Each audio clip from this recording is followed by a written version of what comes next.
बताए, राम से चल के राम पे आए। प्रेम कोई हमें और न जाने, राम से रूठे राम से माने। राम सिया की करुण कहानी,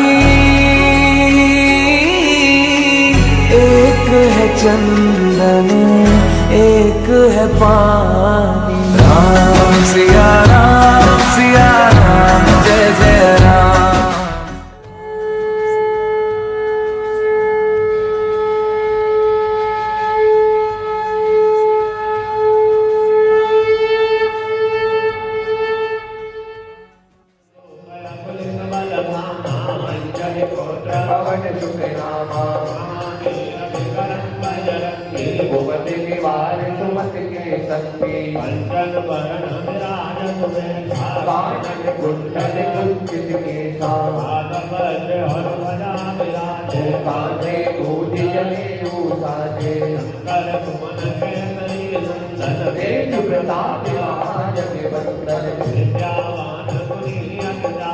राम काज करने को राम लखन सीता मन रसिया।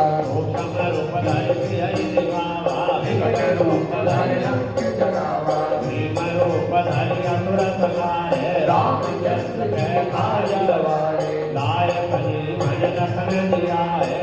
रघुवीर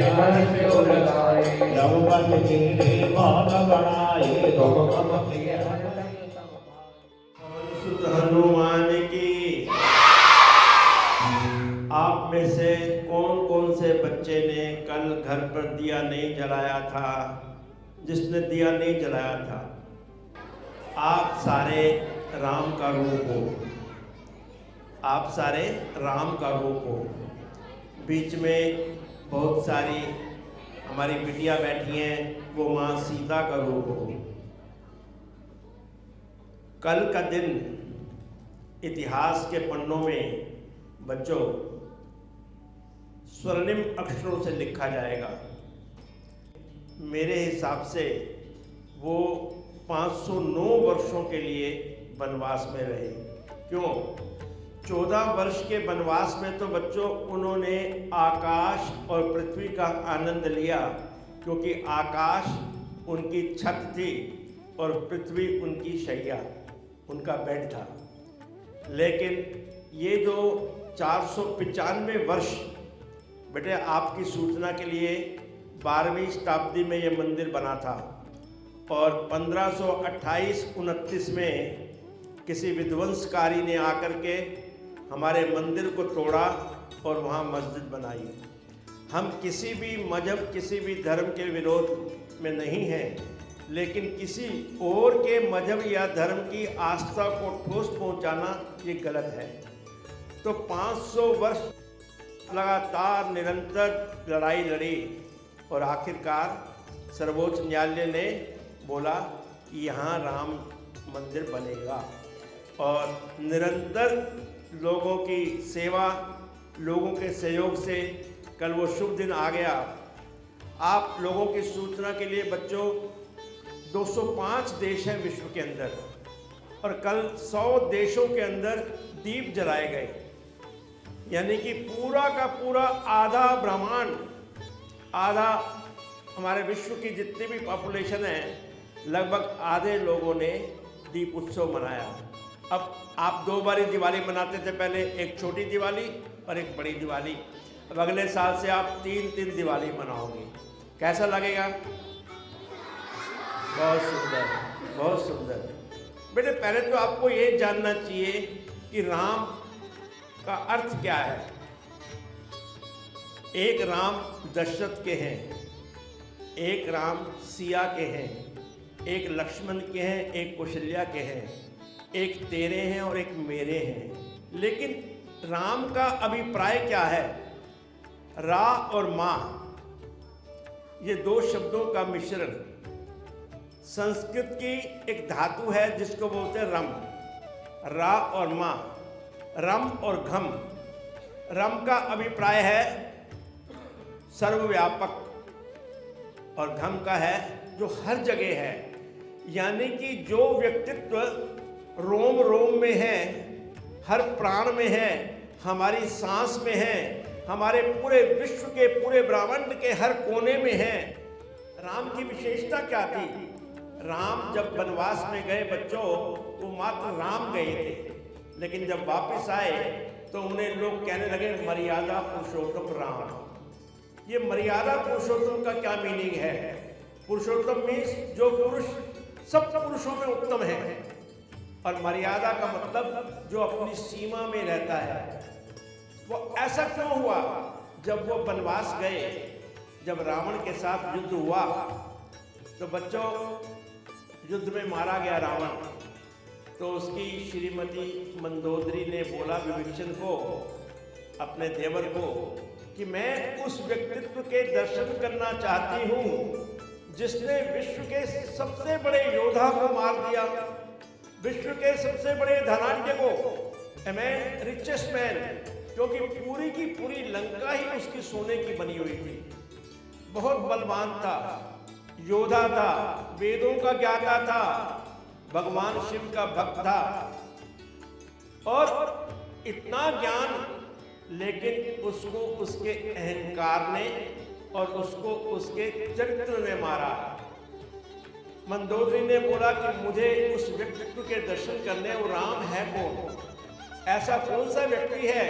क्योंकि मेरा पति तो मौत को अपने पांव के नीचे रखता है और 9 ग्रह को दबा के रखता है, वो तो उसको कोई मार ही नहीं सकता था।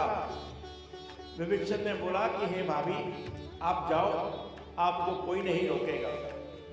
वहाँ जब वो गए राम के खेमे में, वहाँ जैसे ही राम का मुंह दूसरी तरफ था, पीछे से उन्होंने देखा कि एक किसी महिला की परछाई है। परछाई समझते हो बेटे? कि एक महिला की परछाई है। उस परछाई को देखते हैं, देख के बोलते हैं हे माता प्रणाम। बस उसी टाइम मंदोदरी वहां रुक गई कि अब मुझे उस व्यक्ति के दर्शन करने की जरूरत नहीं है, क्योंकि जिसने परछाई को देख करके एक माँ का अपने मन के अंदर सम्मान उत्पन्न किया, और एक व्यक्ति जो मेरे से शादीशुदा था, मैं विश्व की 5 सुंदरियों में से एक थी, she was the most beautiful lady at that point of time, कि मैं विश्व की 5 सुंदरियों में से एक थी, मुझे छोड़ करके एक वनवासी महिला को उठा करके ले आया। इसके चरित्र ने इसको मारा है और कोई कारण नहीं है। तो बच्चों, जीवन के अंदर चरित्र का बहुत बड़ा एक योगदान होता है, क्योंकि आज हमारा देश पूरे विश्व के अंदर डंका बजा रहा है। आज चीन को लोग भूल रहे हैं। विश्व के अंदर कहते हैं विश्व गुरु बनने वाले हैं। 5 वर्ष के अंदर हम आर्थिक दृष्टिकोण से तीसरे पायदान पे आने वाले हैं, जो 100% होगा। लेकिन वो कब होगा? जब हमारा आज का युवा का मतलब जिसकी आयु 35 साल से नीचे है, आप भी उसी में आते हो। हमारे देश की जो पॉपुलेशन है, जनसंख्या है, उसमें 65% युवा है जिसकी आयु 35 साल से नीचे है। अगर वो संस्कारवान हो गया और चरित्रवान हो गया, तो कोई भी हमारे देश को विश्वगुरु बनने से रोक नहीं सकता। लेकिन चरित्रवान कैसे बनेंगे? मैंने आपको उदाहरण दिया है रावण का। उसने क्या किया? वो राक्षस नहीं था, वो राक्षस नहीं था, वो ब्राह्मण कुल से था, पुलस्त्य मुनि का नाती था, ब्रह्मा का वंशज था, लेकिन उसके आचरण ने उसे राक्षस बना दिया। राक्षस कोई जाति नहीं है, क्योंकि उसके आचरण ने, उसके अहंकार ने उसे राक्षस बना दिया। हमारे में से भी समाज के अंदर बहुत से ऐसे व्यक्ति हैं जो गलत काम करते हैं, उनको भी आप राक्षस, क्योंकि आपके जीवन का निर्णय कौन करता है? आपका आचरण। किसी कवि ने कहा है कि तन से तो कोई भी प्राणी सुर असुर न माना जाता है, आचरण से देवता और निश्चय पहचाना जाता है। आपका आचरण, आपका behaviour, the way you live your life, the way you behave with others, that decide whether you are a god और whether you are a devil. तो आपका आचरण अच्छा होना चाहिए। आप संस्कारवान कैसे बनेंगे? संस्कारवान बनने के बेटे कई कारण हैं। पहले माँ और जननी। माँ कहते हैं जो पालन करती है, जननी कहती है जो जन्म देती है। पहले एक थी, वही जन्म देती थी, वही पालती थी। आप जननी अलग है, माँ अलग है, क्योंकि पालन माँ नहीं कर पा रही, क्योंकि हमारी बेटियां बैठी हैं यहाँ पर, इनको नौकरी करनी है, क्योंकि घर का लालन पालन करने के लिए भी पैसे चाहिए। तो मेड का सहारा लेते हैं, सर्वेंट का सहारा लेते हैं, नैनी का सहारा लेते हैं। तो उस नैनी, उस मेड के संस्कार फिर बच्चों में जाते हैं। इसलिए हर जननी का फर्ज है कि थोड़ा समय दे, लेकिन बच्चों को संस्कारवान बनाने के लिए अपना समय जरूर दे, क्योंकि शिक्षा और संगति ये भी आधार हैं संस्कारवान बनने के। आज आप नवांध्रा स्कूल के बच्चे हो, क्योंकि मुझे यहाँ पर 3 बार ही आने का मौका मिला, और पहले भी आप में से शायद कुछ बच्चों ने मुझे सुना होगा। और आपका एक छोटा स्कूल और है सुशांत ब्लॉक में, वहाँ भी मैं 2 बार ही गया हूँ। जिस स्कूल के अंदर शिक्षा पद्धति अच्छी होगी वो बच्चा संस्कारवान बनेगा। संगति कहते हैं the man is known by the company he keep. अगर आपके दोस्त अच्छे हैं तो आप अच्छे बनेंगे, संस्कारवान बनेंगे। यदि आपके दोस्त अच्छे नहीं हैं तो आप संस्कारवान नहीं बनेंगे। अतः अपनी शिक्षा का ध्यान करो, शिक्षा पे फोकस करो, क्योंकि पहले शिक्षा पद्धति अच्छी नहीं थी। अब नई जो शिक्षा पद्धति आई है उसमें बहुत ज़्यादा परिवर्तन है। उसमें बच्चों को संस्कारवान बनाने की कोशिश की गई है। और संगति अच्छी करो, संस्कारवान बनोगे।